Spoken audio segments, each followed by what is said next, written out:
How to set up templates in ZapSign. Convert your document to Word format. Then identify the dynamic fields for the signer to self-manage. In this employment contract, we want dynamic fields for the worker's name, Idaho, city, and signing date.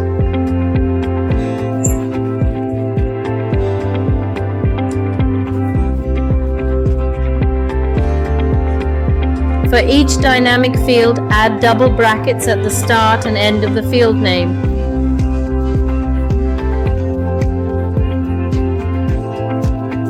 This allows the platform to identify fields for self-management by the signer.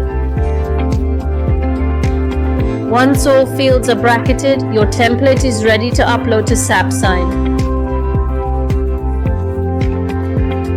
It's important to note that the dynamic fields in the Word document will appear exactly the same in the final PDF after signing. For example, if a name is highlighted in yellow, it will remain highlighted in the final document.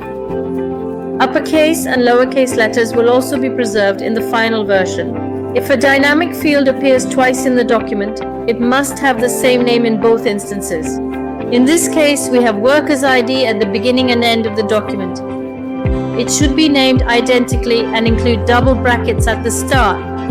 This way, the signer only enters the information once, but it appears twice in the document. To set up dynamic fields, save changes in Word, then upload the template to ZapSign. We'll demonstrate this process in the next video.